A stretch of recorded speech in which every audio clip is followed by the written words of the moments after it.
Friends, मैं प्रीति आपकी अपने channel Mantra education hub always is the right way में एक बार फिर से बहुत बहुत स्वागत करती हूँ। आज की क्लास में जैसे आप देख रहे हैं, आज हम बात करने वाले हैं एक और थेरेपी की, जिसको हम वर्बल बिहेवियर एनालिसिस यानी वीबीए के नाम से जानते हैं। तो ये किस तरीके की थेरेपी है, कैसे काम करती है, कौन यूज़ कर सकता है इसको, किस पर हम लोग यूज़ करते हैं, तो ये सारी बातें जो आज हम क्लास में डिस्कस करने वाले हैं। तो चलिए बिना वक्त ज़ाया किए आज की क्लास को शुरू करते हैं और देखते हैं ये वर्बल बिहेवियर एनालिसिस क्या है। लेकिन आगे बढ़ने से पहले अगर आपको हमारे चैनल पे आने वाली वीडियोस जो है इन्फॉर्मेटिव लग रही हैं, आपको थोड़ी सी भी हेल्प दे रही हैं, तो चैनल को सब्सक्राइब और बेल आइकन को दबाए बगैर बिल्कुल आगे मत बढ़िएगा और लास्ट तक क्लास में बने रहिएगा। कैसी लगी क्लास ये ज़रूर बताइएगा, पसंद आए तो लाइक और शेयर किए बगैर बिल्कुल मत जाइएगा। आपके सजेशन जो हैं वो कमेंट सेक्शन में लिख सकते हैं। आप साथ ही साथ कोई टॉपिक देखना चाहते हैं, आपकी कोई क्वेरीज है तो वो भी आप कमेंट सेक्शन में लिख सकते हैं। कोशिश करूँगी मैं उसे जल्द से जल्द दूर करने की। यहाँ आप यूट्यूब के अलावा हमें फेसबुक और आप साथ में इंस्टा पे भी हमें फॉलो कर सकते हैं। वहाँ पर और ज़्यादा जो है आपको कंटेंट मिलेगा जो आपको हेल्प करेगा अपने केस को समझने के लिए, अपने बच्चों को समझने के लिए, साथ ही साथ जो है उनके बिहेवियर्स को मॉडिफाई करने के लिए या उनकी टीचिंग को जो है उनको पढ़ाने के लिए जो है हेल्प करेगा। तो जल्दी से जाइए, वहाँ पर भी हमें फॉलो ज़रूर करिएगा। तो चलिए आज की क्लास हम लोग शुरू करते हैं और देखते हैं वीबीए क्या है। सबसे पहले हम वर्बल बिहेवियर थेरेपी को समझते हैं कि वर्बल बिहेवियर थेरेपी है क्या। ये जनरली वीबीए के नाम से या वीबी के नाम से भी इसको जो है जाना जाता है। नाम में है इसका वर्बल बिहेवियर, यानी हमारे जो बोलने का बिहेवियर है साथ में उसको एनालिसिस के ऊपर काम करती है, कह सकते हैं आप। यहाँ सबसे पहला हमारा पॉइंट यही है कि वर्बल बिहेवियर के अंदर हमारा क्या आता है, कम्युनिकेशन और लैंग्वेज पे आता है। तो ये कह सकते हैं वीबी हमारा जो बेस्ड है कम्युनिकेशन और लैंग्वेज पे बेस्ड है, उसको एनालिसिस करता है। और जो वीबीए है वो कह सकते हैं एबीए के जो प्रिंसिपल्स हैं और बीएफ स्किनर्स की जो ऑपरेट कंडीशनिंग की जो थ्योरी है उसके प्रिंसिपल्स पर बेस्ड है। जैसे हम लोग कह सकते हैं बच्चे के बिहेवियर को समझना, उसको एनालिसिस करना, रिइंफोर्समेंट कर देना, अगर वो अच्छा काम कर रहा है, अगर गलत काम कर रहा है तो पनिश भी जो है बच्चा होता है। तो इस तरीके के जो भी है उसके थ्योरी बेस्ड जो थे प्रिंसिपल्स हैं उन्हीं के ऊपर बेस्ड है। एबीए कहता है कि चीज़ों को तोड़ के बच्चों को पढ़ाओ, चीज़ों को समझाने के लिए एक स्टेप्स को फॉलो करो। तो बहुत सारे जो प्रिंसिपल्स हैं एबीए के, और साथ ही साथ जो है थ्योरी जो बीएफ स्किनर की थी ऑपरेट कंडीशनिंग की थ्योरी, जो आपने सभी ने पढ़ी होगी अपने डीएड या एमएड के अंदर साइकोलॉजी वाले पेपर में, तो उसी के ऊपर जो है बेस्ड है पूरा वीबीए।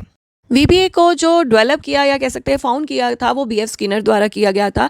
इन्होंने जो वर्बल बिहेवियर एनालिसिस को किस तरीके से बच्चों को कोई भी लैंग्वेज या कम्युनिकेशन जो है सिखाया जा सकता है, क्या स्टेप फॉलो किए जा सकते हैं, क्या प्रोसेस हो सकता है, उसको जो है आइडेंटिफाई किया था, जिसको हम वर्बल ऑपरेंट के नाम से जानते हैं। तो वो वर्बल बिहेवियर एनालिसिस किस तरीके से काम करता है वो जो है चीज़ों को आइडेंटिफाई किया था। ये 1950s के अंदर जो है इसको आइडेंटिफाई किया गया था। और साथ में जब इसके बाद बीएफ स्किनर के बाद और बहुत सारे साइंटिस्ट हुए और उन्होंने इस अप्रोच को यूज़ किया। और इस अप्रोच को सबसे पहले जो यूज़ किया गया ऑटिज़म बच्चों पे किया गया और देखा गया कि उस पर बहुत अच्छा रिजल्ट जो है आ रहा है। उनके लैंग्वेज और कम्युनिकेशन को इम्प्रूव करने के लिए जो है वीबीए बहुत अच्छा से काम कर रहा है। तो उसके बाद जब ऑटिज़म बच्चों के बाद जो है चिल्ड्रन विद डेवलपमेंट डिसेबिलिटी यानी आईडी और अदर डिसेबिलिटीज़ बच्चों पे जब ये लगाया जाने लगा तो देखा उसमें भी रिजल्ट जो है आ रहा है। तो कह सकते हैं कि लैंग्वेज को डेवलप करने के लिए हम वीबीए जब यूज़ करते हैं तो अच्छा रिजल्ट जो है आता है।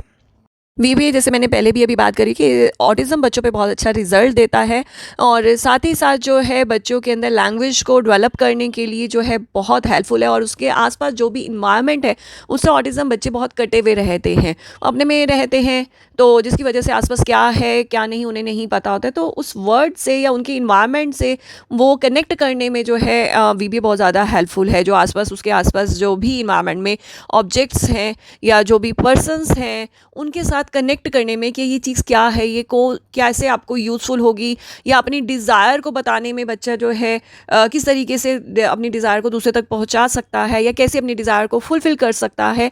तो वो चीज़ें सारी जो है बताने में, उनको समझाने में, उनकी लैंग्वेज को डेवलप करने के लिए जो है वीबीए बहुत ज़्यादा हेल्पफुल है। तो बेसिकली कह सकते हैं हम ऑटिज़म बच्चों पे बहुत ज़्यादा जो है अच्छा रिजल्ट देती है। कभी भी आप इसको यूज़ कर लीजिए, अगर आप एक सीक्वेंस में एक सही पैटर्न में अगर यूज़ करते हैं तो डेफिनेटली जो है रिजल्ट बच्चे के अंदर देखने को मिलेगा। मैं बार बार कह रही हूँ लैंग्वेज डेवलप करना, तो ऐसा नहीं है कि वीबीए सिर्फ लैंग्वेज डेवलप करने में हेल्प करता है। वीबीए आप आगे चल के देखेंगे सिर्फ लैंग्वेज यानी लेबल नहीं करता कि ये कैट है, ये बैट है, या ये टॉय है, ये बॉटल है। तो सिर्फ इतने में नहीं रुकता, वो उसके आगे बढ़ता है कि इसको यूज़ आप कैसे करोगे, आपकी ये किस तरीके से हेल्प करेगा। अगर आपसे कोई इसके बारे में पूछता है तो आपका एक्शन क्या होगा। तो उस पूरे मतलब उस पे जो है काम करता है। लैंग्वेज के साथ साथ कम्युनिकेशन पे भी काम करता है कि अगर आपसे कोई क्वेश्चन पूछता है तो आप क्या जवाब दोगे उसके बारे में। तो ये सारी तरीके जो है आपको हेल्प करता है बच्चे में डेवलप करने में, एक तरीके की लैंग्वेज भी और साथ ही साथ कम्युनिकेशन करने भी, या अपनी नीड को उस ऑब्जेक्ट से किस तरीके से फुलफिल कर सकते हो उस पर भी काम करता है। हम बात करते हैं वर्बल ऑपरेंट की, और यहाँ पर जो वर्बल ऑपरेंट है वो पूरा वीबीए जो है इन्हीं 6 वर्बल ऑपरेंट पर जो है फोकस है। और ये पर है क्या वर्बल ऑपरेंट, तो वो देख लेते हैं हम।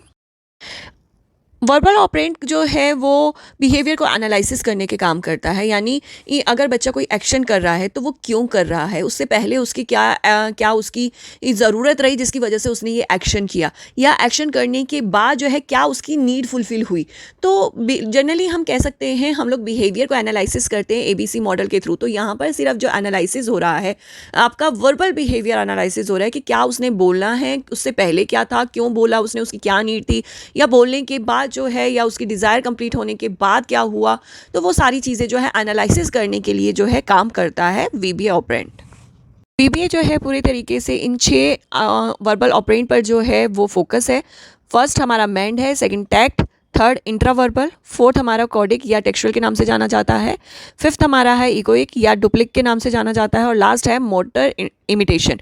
तो यहाँ पर जो है ये 6 जो ऑपरेंट है पूरा फोकस जो है वीबीए इसी के ऊपर है, या कह सकते हैं ये 6 पर हम वर्क करके बच्चे में इम्प्रूवमेंट ला सकते हैं।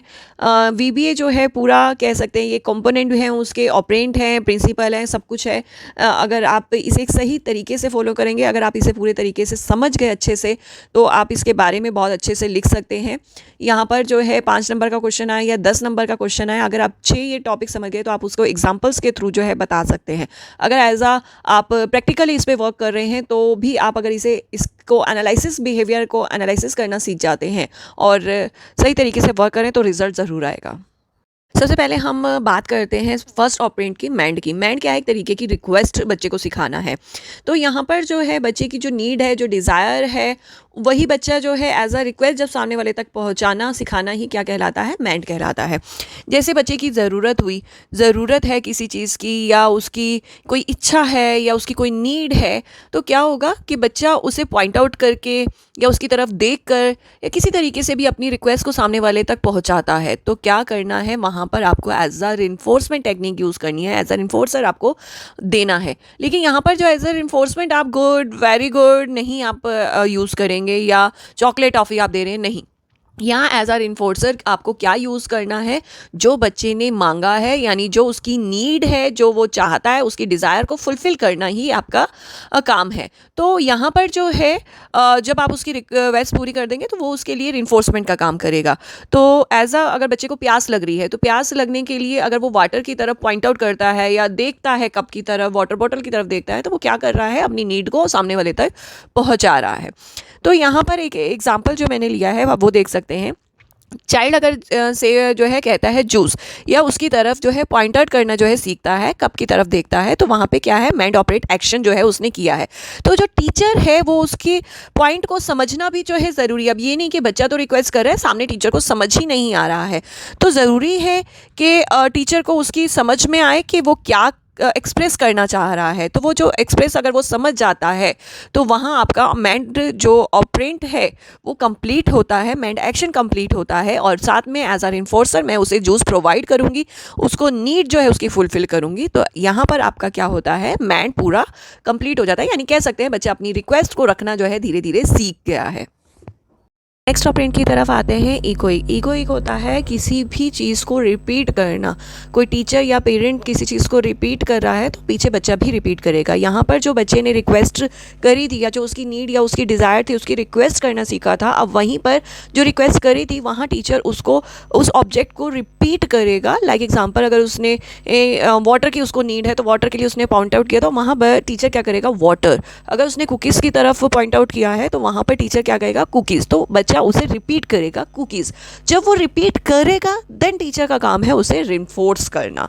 यहाँ पर याद रखिए, तब टीचर का काम है उसे रिइंफोर्स करना जब बच्चा रिपीट करेगा। ऐसे नहीं कि बच्चे ने रिपीट नहीं किया और आपने उसको रिइंफोर्स कर दिया, नहीं, रिपीट करेगा, जब आपके पीछे बोलेगा देन आप रिइंफोर्स करेंगे। और रिइंफोर्स करने के लिए गुड जॉब और ये चीज़ों के साथ साथ उसके लिए सबसे मेन क्या होगा, उसकी डिज़ायर को कंप्लीट होना। यानी अगर उसे कुकीज़ की ज़रूरत है तो आप कुकी देंगे, उसे वाटर की ज़रूरत है तो वही चीज़ रिपीट करा के उसे वाटर, बच्चा रिपीट करेगा देन वाटर देंगे। बच्चे को अगर टॉय चाहिए तो वो टॉय रिपीट करेगा देन उसे वो टॉय मिलेगा। तो याद रखिए, जब भी हम इक्वेट करते हैं तो जो उसकी नीड थी, जो उसकी डिज़ायर थी, उसी को हम लोग रिपीट कराते हैं।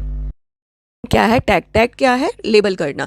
यहाँ पर जो है बच्चा अब आपके पॉइंट आउट नहीं करेगा, आपके पीछे रिपीट नहीं करेगा, वो ऑब्जेक्ट्स को आइडेंटिफाई करेगा या उसे लेबल करेगा। लाइक एग्जांपल के तौर पे, जैसे हमने पहले एग्जांपल्स लिए, अगर उसे वाटर की नीड है तो वाटर की तरफ पॉइंट आउट करके उसे क्या करना पड़ेगा, वाटर बोलना पड़ेगा खुद से, देन उसकी नीड जो है कंप्लीट होगी। अगर उसे एप्पल की नीड है तो उसे एप्पल बोलना पड़ेगा, पॉइंट आउट करे या एप्पल बोले तो उसे तभी उसकी नीड कंप्लीट होगी। अगर उसे कोई गेम खेलना है तो उसे बोलना पड़ेगा गेम, या जब कोई भी गेम खेलना है, लूडो या जो भी आपने उसे सिखाया ही कोई के अंदर, वो उसे रिपीट करेगा, अपने आप से आइडेंटिफाई करके बोलेगा, देन उसकी नीड कंप्लीट होगी। तो यहाँ पे जो है लेबल करना, या कह सकते हैं हमारे टीचिंग टर्म में आइडेंटिफाई करके अपनी नीड को, डिज़ायर को कंप्लीट करना जो है टैग कहलाता है। अब यहाँ पर जो है एक एग्जाम्पल है कि बच्चे ने डॉग देखा, डॉग देखकर पॉइंट आउट करके बोला डॉग। यहाँ पर क्या है, बच्चा खुद से चीज़ों को जो है आइडेंटिफाई करता है, या कह सकते हैं उसकी वोकैबुलरी जो है इन्हांस होती है और एक्सप्रेसिव लैंग्वेज जो है डेवलप होती है। दूसरा पॉइंट आता है इंट्रावर्बल। इंट्रावर्बल के अंदर बच्चे को दूसरों के जो क्वेश्चंस हैं उसको जवाब देना सिखाते हैं। जो भी अभी तक हमने आइडेंटिफाई करना बच्चों को सिखाया है, लेबलिंग जिसके बारे में सिखाई है, बच्चा जिन चीज़ को लेबल कर चुका है, तो वहाँ पर उससे रिलेटेड जो भी क्वेश्चंस होते हैं हम उसके लिए प्रिपेयर करते हैं। लाइक एग्जाम्पल के तौर पर अगर बच्चे को मैंने कोई फ्रूट सिखाया है, लेबल, अब बच्चा आइडेंटिफाई कर लेता है एप्पल को, तो एप्पल से रिलेटेड और कौन से क्वेश्चंस हो सकते हैं, आपका फेवरेट फ्रूट क्या है, आपको एप्पल पसंद है या नहीं है, या फिर जो है एप्पल का कलर क्या है, ये कौन सा फ्रूट है। तो जो भी आप उससे क्वेश्चंस पूछे देन उससे रिलेटेड बच्चा जवाब दे सके, उसके लिए प्रिपेयर्ड हो। लेकिन यहाँ पर किसी तरीके का क्लू नहीं होगा, यानी मैं यहाँ पे ये नहीं कह रही हूँ, एप्पल दिखा के नहीं कह रही हूँ कि एप्पल का कौन सा कलर है, जस्ट मेरे स्टेटमेंट क्वेश्चन है, देन बच्चे का आइडेंटिफिकेशन हो चुका है कि एप्पल है, देन वो अपने आप से रिप्लाई देता है। लाइक नीचे एक एग्जाम्पल दे रखा है, बच्चे ने काउंटिंग सीखी हुई है 1 to 10 एग्जाम्पल के तौर पर सीख रखी है, तो बच्चे से पूछना 1 2 डैश। अब यहाँ पर बच्चा खुद से स्टेटमेंट में बोलेगा 1 2 3 4। अब यहाँ पर क्या है, किसी तरीके की मैंने कोई क्लू नहीं दिया है, कोई मैंने काउंटिंग नहीं लिखी है, बच्चे ने अपने आप से बताया है। तो यहाँ पे क्वेश्चन पूछे गए हैं और देन बच्चा जवाब देना जो है सीखता है। नेक्स्ट आता है टेक्सचुअल। टेक्सचर जो है रीडिंग को डिनोट करता है। यहाँ पर जब हम बात करते हैं बच्चे को रीडिंग, जो भी आपने लेबलिंग चीज़ें कराई हैं, जो इसके बारे में आपने बच्चे को कन्वर्सेशन सिखाया है, तो अब उसके बारे में उसे रीडिंग करनी भी आनी चाहिए। जो चीज़ भी लिखी है वो बच्चा रीड कर पाए। यहाँ पे सिर्फ रीड करके उसे आइडेंटिफाई भी हो कि वो हम किसके बारे में बात कर रहे हैं। लाइक एग्जाम्पल के तौर पर केक लिखा है तो केक को पढ़ना और केक को समझ में आ जाना चाहिए कि यहाँ मैंने लेबल किया था, इसे केक कहते हैं, या मैंने एप्पल के लेबलिंग किया था, ये एप्पल लिखा है तो ये एप्पल वो होता है। और लास्ट ऑपरेंट आता है मोटर इमिटेशन। यहाँ पर बच्चा जो है बड़े एडल्ट्स की, जो सामने टीचर्स हैं, पेरेंट्स हैं, अपने बड़े भाई बहन हैं, तो उनका कोई भी एक्शन देखकर जब कॉपी करते हैं तो उसको कहते हैं मोटर इमिटेशन। यहाँ पर लाइक एग्जांपल के तौर पर हमारा कॉपी करना, बच्चे को क्लैप करना, तो बच्चा भी देखकर क्लैप करता है, बोले जाने पर कि क्लैप करो तो करता है। तो जब बच्चा कॉपी करना सीख जाता है तो वो क्या होता है, धीरे धीरे इंस्ट्रक्शन देने की ज़रूरत नहीं होती, बच्चा अपने आप से कॉपी करना सीख जाता है। तो यहाँ स्टार्टिंग में इंस्ट्रक्शन देना जो है पड़ता है, लेकिन धीरे धीरे वो रिमूव हो जाता है, बच्चे अपने आप से बड़ों की नकल करके चीज़ें सीखना जो है शुरू कर देता है। मोटर इमिटेशन बहुत बड़ा पार्ट है हमारी लर्निंग के लिए। तो यहाँ पर भी बहुत सारे एक्शंस होते हैं, एक्शंस को सिखाने के लिए जो है मोटर इमिटेशन की ज़रूरत होती है। साथ ही आप कह सकते हैं बहुत सारे लेबलिंग के लिए भी ज़रूरत होती है। हर चीज़ की जो है नीड जो है बच्चे को नहीं पड़ती है।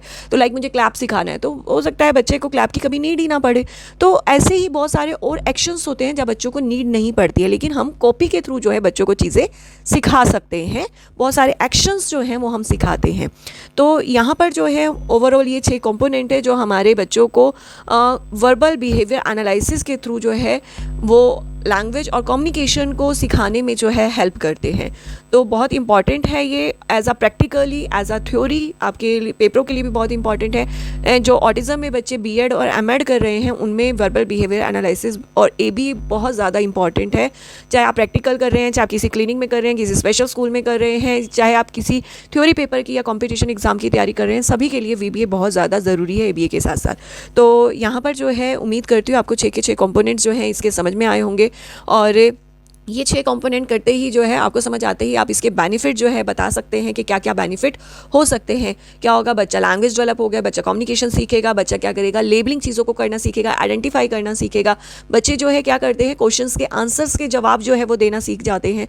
तो इस तरीके से आप बहुत सारे खुद से जो है वो डेवलप कर सकते हैं इसकी क्या क्या इंपॉर्टेंस हो सकती है। सारी जो इंपॉर्टेंस इन 6 चीज़ों के अंदर, इस 6 कंपोनेंट में ही छुपी हुई है। तो यहाँ पर जो है ये कुछ मैंने आपको बेनिफिट बताए हैं, और कौन से बेनिफिट हो सकते हैं वीबीए से तो कमेंट सेक्शन में ज़रूर बताइएगा। तो आज के लिए बस इतना ही। एक बार फिर से हाजिर होंगी एक नई वीडियो, एक नई अपडेट के साथ। लेकिन हाँ, जाने से पहले अगर वीडियो अच्छी लगी हो लाइक और शेयर करना बिल्कुल मत भूलिएगा। साथ ही साथ अगर आपको वीडियोस इन्फॉर्मेटिव लग रही हैं तो चैनल को सब्सक्राइब और बेल आइकन को दबाना बिल्कुल मत भूलिएगा। तो आज के लिए बस इतना ही। एक बार फिर से हाजिर होंगे एक नए टॉपिक के साथ, एक नई अपडेट के साथ। नमस्ते, शुक्रिया।